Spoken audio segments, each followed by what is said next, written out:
This program is brought to you by Voyageurs Outfitters, your full-service outfitter for Voyageurs National Park and Rainy Lake. With boat tours, water taxi, canoe, and kayak rental, your adventure is out there. My name is Christina Hausman-Rohde. I'm the Executive Director of Voyageurs National Park Association. We are the nonprofit charitable partner to the National Park. And we're really pumped to be here in partnership with the National Park Service to bring you a fun beer drinking educational opportunity. So thank you so much for all being here. Want to start with, the more you drink tonight, the more you're donating to support your national park. Loonies is donating $1 a drink tonight, so let's give it up for Loonies. And what do corn dogs kind of look like? Ketchup. So Loonies is also cooking up some corn dogs, free corn dogs throughout the evening. They'll be rolling out in batches, so make sure you try to grab one of those corn dogs. I'm going to do a couple quick drawings for some hats, just to do that quick here.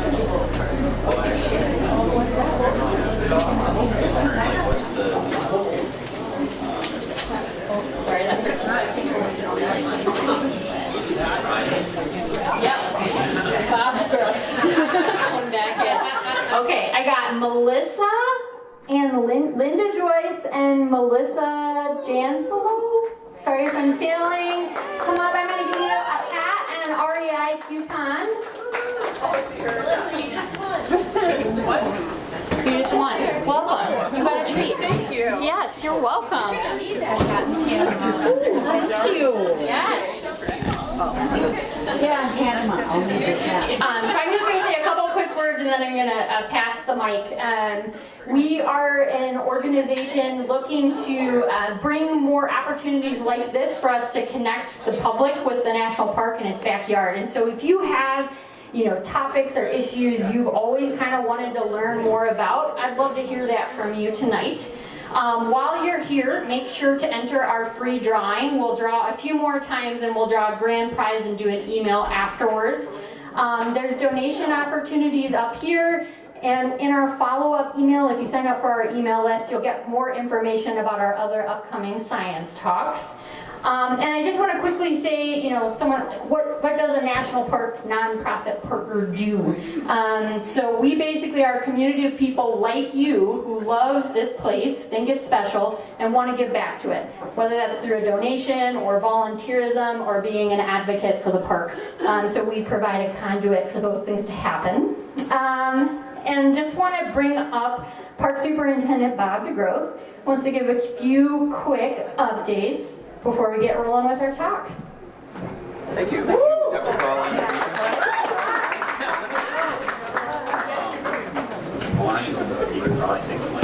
Yeah.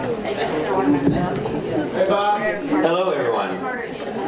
Thank you for coming out tonight. I appreciate it. This is a wonderful turnout, and I want to thank Voyageurs National Park Association for coordinating these opportunities, and again, Looney's Brew for being a good partner and helping out the association in hosting these opportunities as well. Yeah, thank you very much. These are great opportunities for us to share with the local community here in the International Falls area. We also, Voyageurs National Park Association also does these events down in the Twin Cities area and the Duluth area as well. And so just great opportunities for people to learn about what we're doing out in the park. I know a few months ago, I forget exactly when it was, we had the author of Eager, The Secret and Amazing Life of Beavers and Why They Matter, right? And a few months before that, I know that we've had the Voyageurs Wolf Project speak out at one of the Pints for Park events as well. But there's a lot of things going on in the park, and quite often it's difficult for us to get the word out to everyone, so this is just one of the great opportunities for us to share with the public what we're trying to accomplish out in the park. I also want to thank Reed tonight for his presentation that he's going to be doing here in a little bit. Thank you very much for putting the time into this. And lastly, I just wanted to inform everyone about some more upcoming public opportunities that we're doing. And that's November 5th and November 6th from 6 to 8 each night. November 5th will be in the Captogama area, and November 6th will be up here in International Falls at the park headquarters building. We're doing public workshops to share with the local communities and the general public what we are thinking of possibly doing in the Kettle Falls area. Yeah, it was on Facebook, and we got a press release about it as well. But we're looking at, the main thing we're looking at is we need to improve employee housing out there. The concession employees that live and work out at Kettle Falls do not have adequate housing. And so we want to look at what we can do to improve their housing and increase the amount of beds available to them as well. We're also looking at, are there changes that we should implement to the trail system out there? Should we add more trails out there? Should we add more dockage? Should we add more houseboat mooring and things like that? So really and truly just looking at what we can do at the Kettle Falls area over the next 2, 3, 5 years or so. So if you're interested in that, please come to one of the workshops on November 5th or November 6th. But also if you're not able to go to the public workshop, you can also just read over what we've looked at so far, and you can comment online. The press release that we sent out has a link that allows you to go to a specific website to where you can comment online, and the public comment period is open for 30 days from yesterday. So it's open through November 15th or something like that. And the biggest thing that we want to do during this public workshop and public comment period is let you know what we've thought of so far. Are we on the right track? Are we completely off the rails, or are we missing something completely? So we're really looking forward to your feedback to allow us to understand that a little bit more. Yes, ma'am? On November 6th, what time is your workshop? 6 to 8. Both of them, November 5th and 6th, are 6 to 8. And the November 6th one in the International Falls area is going to be at the park headquarters. Thank you very much, and I think I'm passing it off to Steve, and he's hard to see because he's a little short, but... Oh, there he is. Okay, thank you.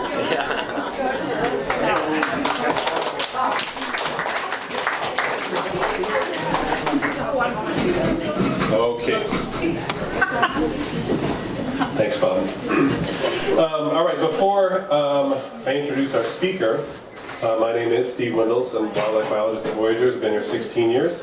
And I have a new boss as of last month, Brian Harmon. Raise your hand, please. Brian Harmon. An archaeologist by training, our new chief of resources at Voyagers. So please say hi to him when you can. We're excited to have him here. We haven't had a chief of resources for over a year. Our former chief, Mary Graves, is here too. So give Mary a high five. For all of her 30 plus years of service. Thank you, Mary. Okay, so I'm going to introduce Reed Plum. Some of you knew Bryce Olson, who worked with Voyagers for about 11 years. He initiated the first phase of this wetland restoration project, the first 4 years. Bryce moved on to greener pastures. He moved to Canada. Right? No comments.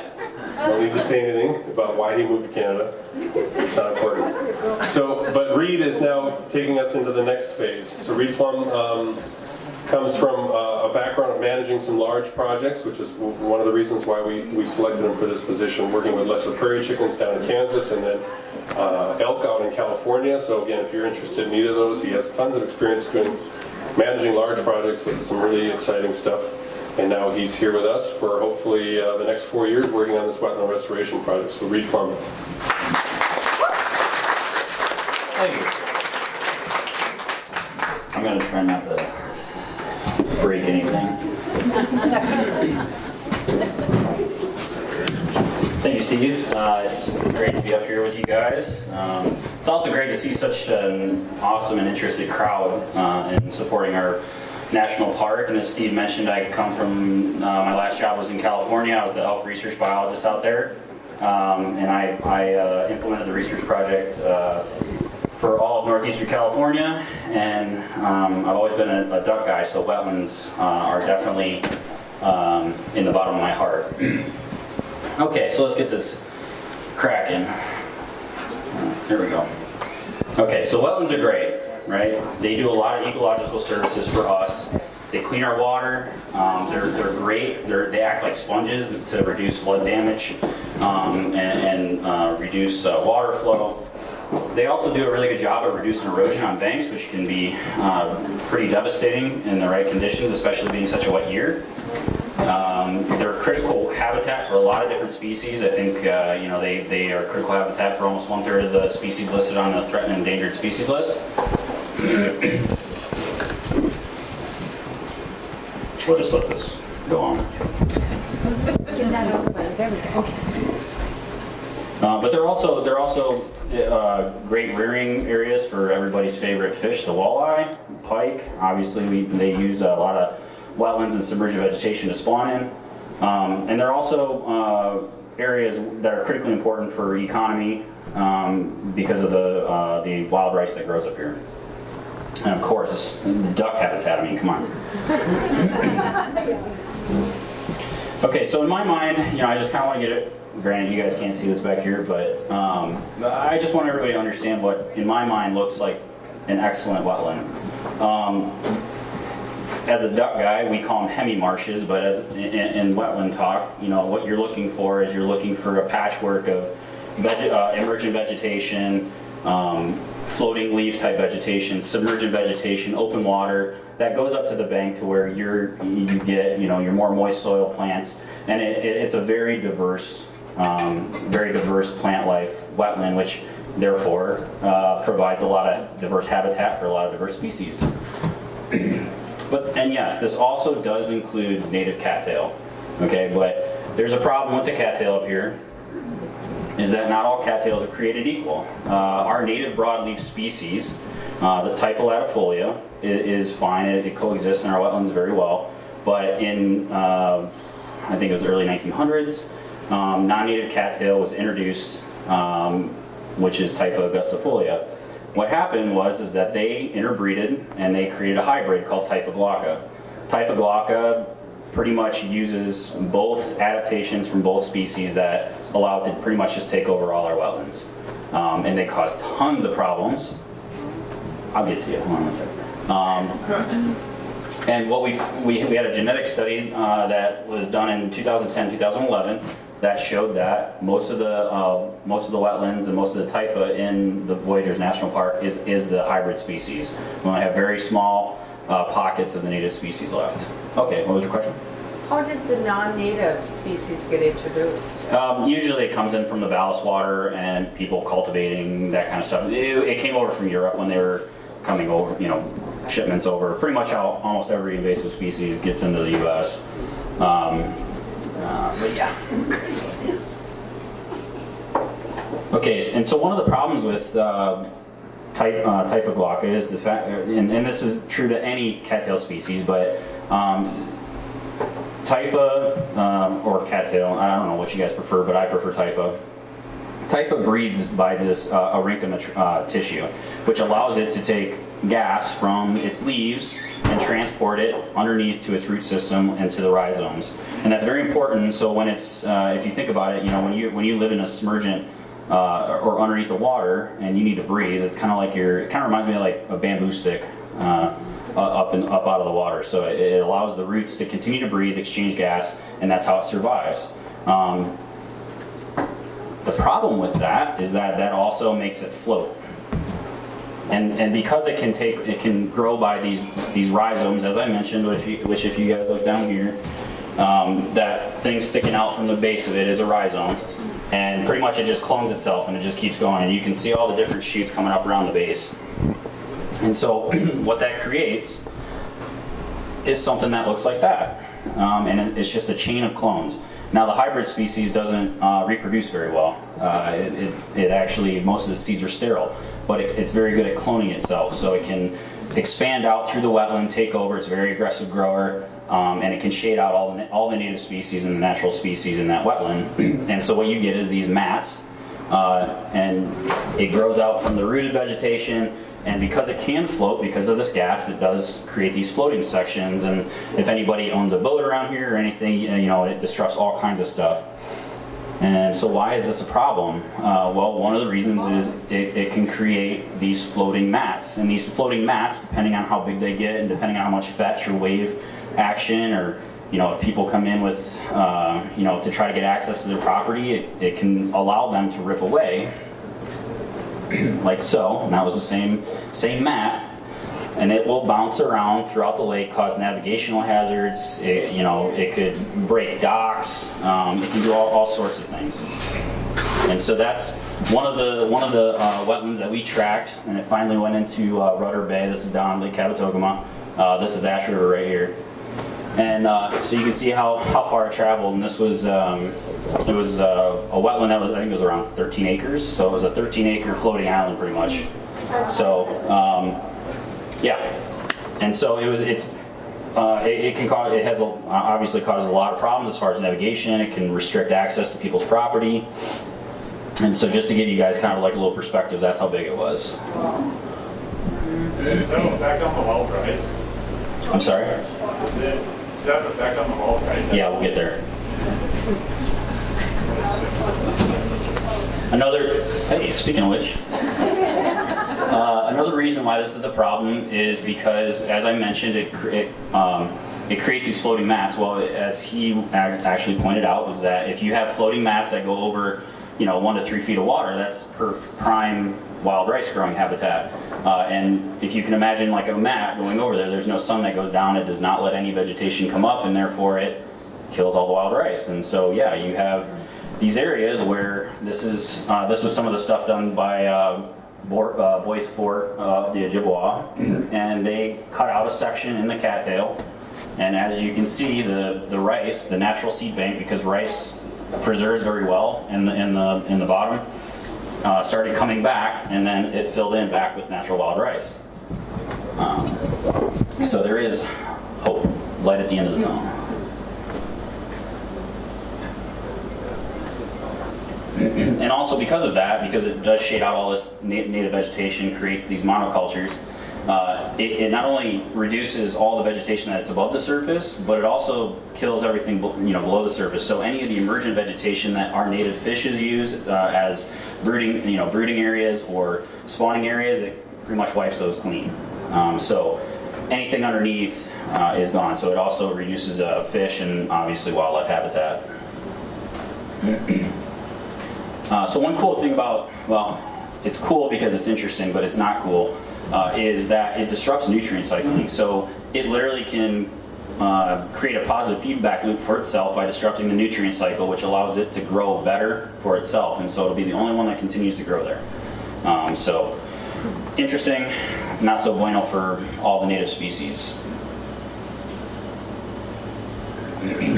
Okay, so in a nutshell, this is pretty much the core aspect of the project. This is actually right out in front of Rainy Lake Visitor Center, or right down there by the boat ramp.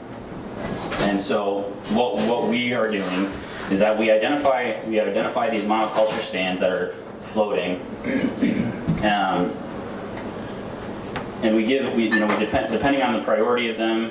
The Rainy Lake Visitor Center was kind of a pilot study for us. But as we move forward, we'll prioritize areas where we feel like these mats might break away and cause issues first, and we'll try to tackle those first. But pretty much, yeah, we go in, we contract out specialized equipment. This piece of machinery is called a cookie cutter. It looks like a sideways mower deck, and it goes through and it chops up everything. I mean, it chops up everything, flings it everywhere. And then once it's all chopped up, all that material, because it's gaseous inside, it floats to the surface, and the harvesters look like a big conveyor belt, and they just pick it up as it goes through, and then we offload somewhere. And then so we pile the extra organic material that we get from harvesting, pile it back on itself, and then we or on the bank and smooth it out, and then we reseed it. So. With a natural seed mix, and ideally we want to get back to there. And so, with a little luck and a little sweat equity, we'll get there. So in the park, we estimate that there's about 500 acres of this non-native cattail, or the hybrid cattail, but most of it's located in the western portion of the park. And this is because just of hydrology and geology, the fact that the further west you go, the shallower it gets, the easier it is to grow. The further west or east you go, the more rocky it gets, more oligotrophic. And so, so as we go forward, and we, you know, we did what we did at the Rainy Lake Visitor Center. We're using an adaptive management, and if people don't really know what adaptive management is, it means that you kind of learn by doing. There really isn't a written rule book on how to actually manage this this problem. So we use the information that we have to the best of our knowledge to do the best job we can, and then we learn from that and try to figure out what's the most efficient, what's the most cost effective, and then we use that to kind of narrow our field of view on how to get to where we want to get to. So let's talk about some of the stuff we've already done. So we started, as Steve mentioned, we started in 2016, but we really started implementing on-the-ground management in 2017 and then 2018 also. We contracted the large mechanical machines from Boyce Fort and from another contracting company, and they came in and they removed all the floating areas. The problem with that machinery is that it can't get it can't go very shallow, or else it starts hitting rocks. And as everybody knows, Rainy Lake is full of rocks. And if you can imagine your mower hitting one of those rocks, it's not necessarily the best thing in the world.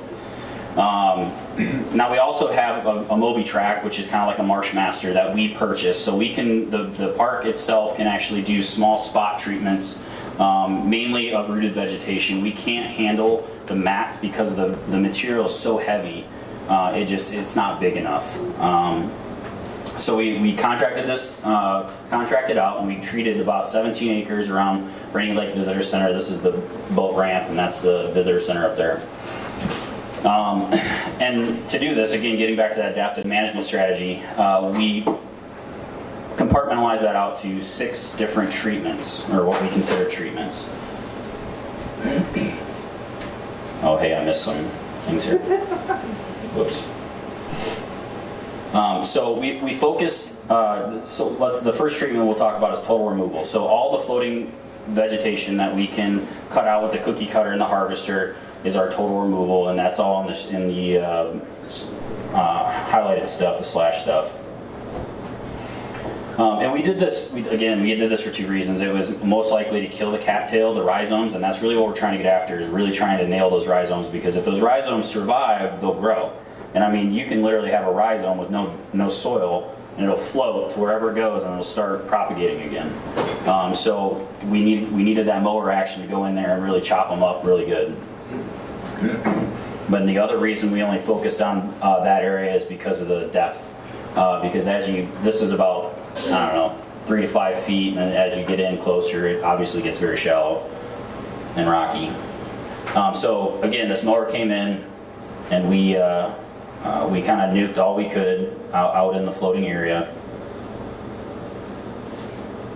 And then once we cut it all and we captured it with the harvester, we piled it back on to the onto the remaining rooted vegetation along the edge, and we smoothed it out. So we kind of piled it back on. So that's our treatment number 2, is where we piled it. And the idea there is just kind of like if you think about all those straws, breathing for those rhizomes, we're trying to smother them. We're trying to kill them, and you can smother them. So once we, one of the other treatments that we did was called tilled and flattened. So we literally went through and just flattened it all with the Moby track and track vehicles, flattened it all down, and then we tilled it up. We have a big kind of rototiller head that we have on this Moby track, and we go through and we try to chop up those rhizomes to see what happens. One of the next treatment was a winter scrape. So in the winter, you go along and you literally just scrape all the vegetation that you can off where it all freezes through the ice. It'd be kind of like putting a snowplow down and just plowing it over. We did a surface cut it's almost like a winter scrape, but we did it during the summer. So we surface cut all the green vegetation. We did that with a sickle bar cutter, which is kind of like what you have on, like if you harvest wheat. It just goes through and mows it all down. And then our last treatment was an underwater cut. So again, just just trying to suffocate these things.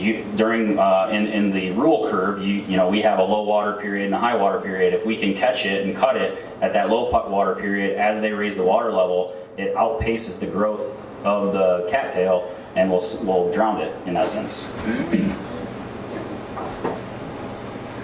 And we did that using a sickle bar cutter on the Moby track as well as some hand tools. And it's really good for areas that you can't get one of those big machines in.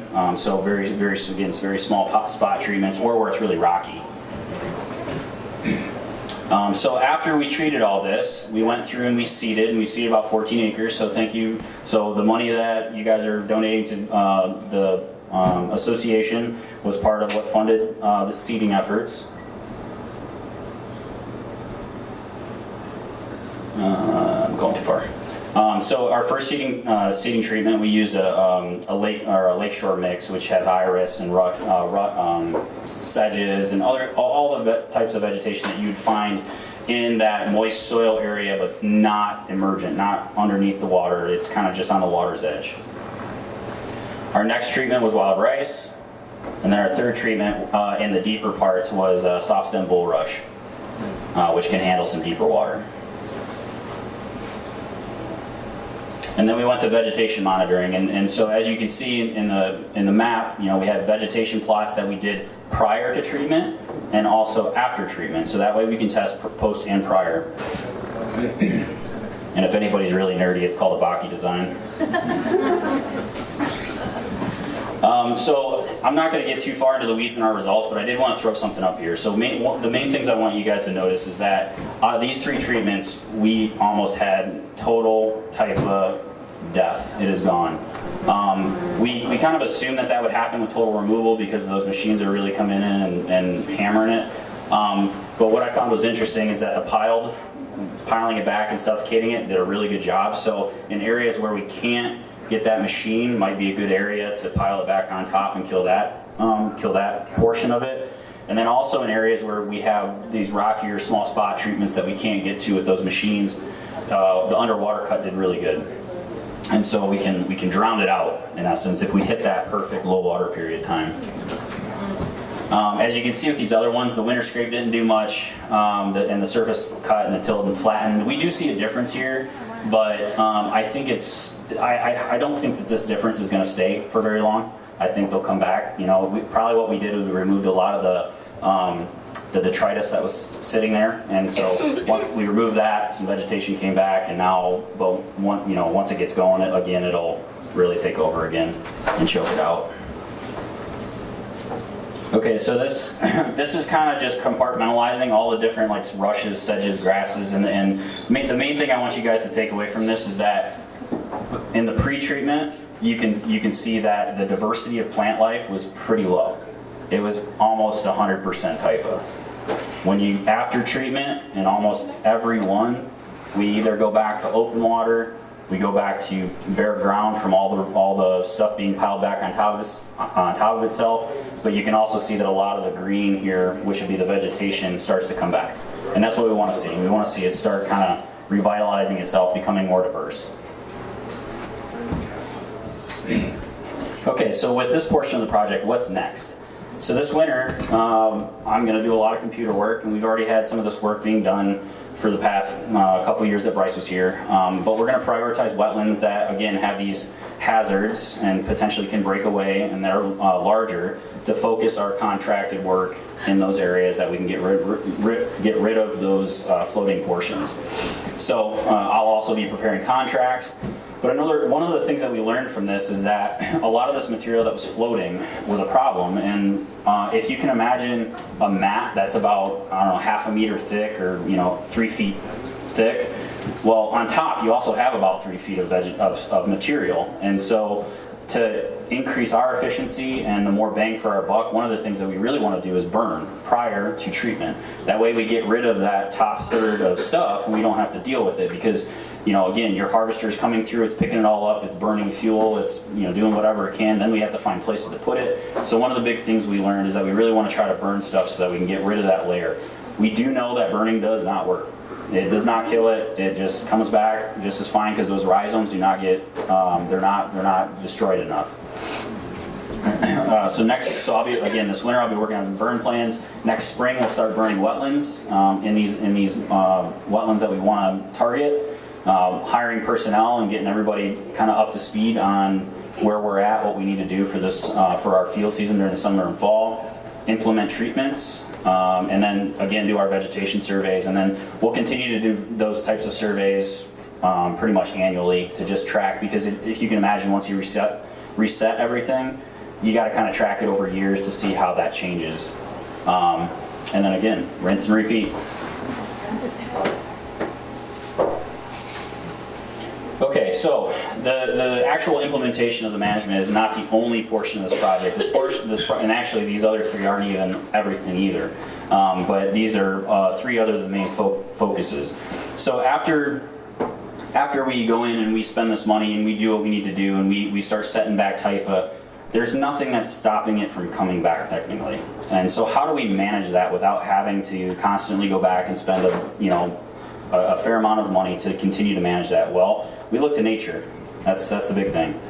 So we look to muskrats. Muskrats are a great maintainer of wetlands. They're just, they go through, they cut and one of their main forages is TIFA. So they go through, they cut TIFA down, they make their huts out of TIFA. So ideally what we can do, or what we're trying to do, is we're trying to reset and get these floating mats away and try to get muskrats back in there. We also have another portion, which is the secretive marsh bird portion. They're great indicators of wetland health, and so we can monitor those pre and post and get a good indication of how well we're doing at restoring the wetland.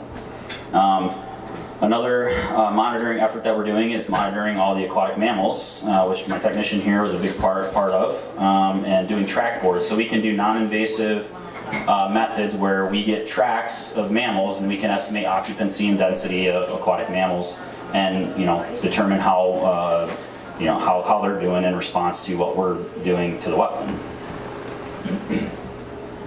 So let's start with the muskrats. It's biocontrol.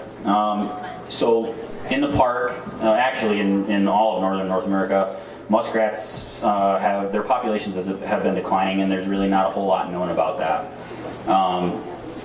And so to kind of understand how their survival rates are doing and how they are doing in the park, we started an effort with Kansas State University, where we have a grad student working on trapping muskrats, tracking them, looking at their movements, looking at their survival, and getting a really good idea of how muskrats are doing. We also translocated about 125 muskrats that we caught last year into wetlands, into particular wetlands that we wanted to test, so that we're looking at how population densities are doing in that wetland versus control wetlands, which don't have any population, us trying to artificially inflate populations.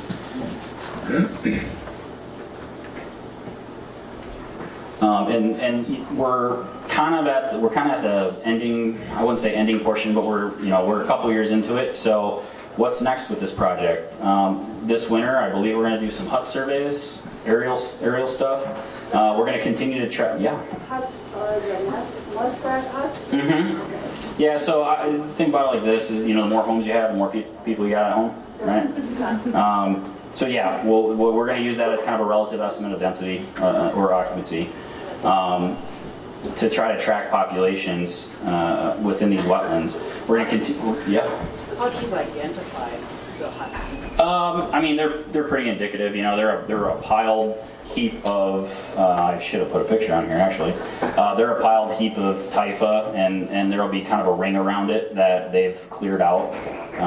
Different than beaver then? Much different, yeah.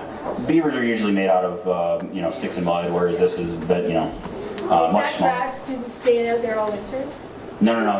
He's already back at KSU. Yeah, he's working on his thesis right now. So she doesn't have to stay out there. He doesn't have to stay out there. No. That's actually, that was just the technician. So in these wetlands also, we're monitoring vegetation to determine, okay, well, if we do increase the density or the population of muskrats, does that change what the vegetation structure is like? Are they actually maintaining these wetlands? We hope so. And And so where we're at with the muskrat stuff before I get into secret marsh birds is that we now have a graduate student that's collected his second year data. He'll be writing his thesis and trying to publish, and then we'll hopefully continue certain aspects of that project as we go into the future here. So for the secret of marsh birds, again, these are great indicators of wetland health. They're fairly understudied and monitored because they're really difficult. There's a reason they call them secretive marsh birds. They're really difficult to see and to try to get a very good estimate of occupancy and how many you have.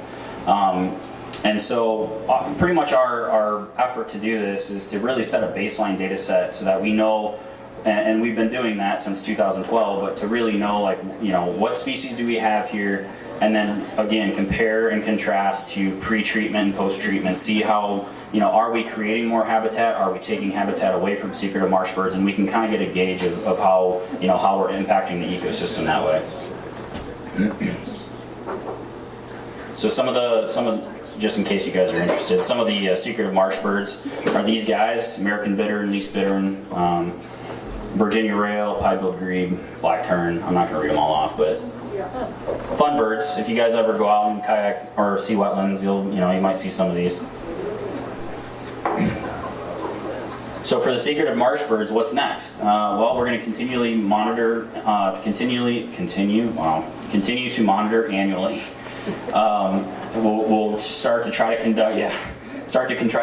conduct pre and post analyses if we can. You know, now as we're implementing in the next couple years, as we actually get more of a data set of the post treatment, we'll start to really look at how that's changing the occupancy or the detections of these marsh birds in these wetlands, and then hopefully publish. Bryce, who is before me, is working on a paper looking at occupancy of secretive marsh birds, and we're hoping to try to publish that pre and post data. Okay, so track boards, getting into aquatic mammals. We're doing this because we can try to estimate occupancy and density, especially of muskrats. Muskrats is really what we're trying to get at, but we're also getting an idea of what else is there and how else we're affecting these aquatic mammal populations. And so, you know, as we inflate populations artificially or just natural populations, you know, this allows us to non-invasively, we don't have to capture them, we can we can estimate occupancy of these wetlands and hopefully density just based off the tracks that they give off in these track boards. And she's an excellent track person, understander. She knows what tracks look like. And so this one's going to be pretty short. But we're just going to continue annually monitor these guys, try to get our analysis in pre and post treatment, and then again publish. So in conclusion, hope I talked you guys into the fact that wetlands are awesome. They provide so many different ecological services for, you know, relatively on the landscape being fairly small. They provide awesome habitat for so many different types of species, and we are really doing our best to try to collect multiple forms of data and monitor as best as we can so as we reset the successional stages and take away the non-native typha, to make sure that we're trying to reset it to the most natural system as humanly possible. And so that's really the reason that we're really trying to look at all these different, indicator species and monitor through time so that we can really look at this kind of stuff. And as we go forward, we're, by next year we should be really implementing, and we should have a contract in place, and starting on some of the higher priority wetlands. So with that, I'd like to thank all of our partners in this effort, and I would be happy to answer any questions if anybody has any. Thank you.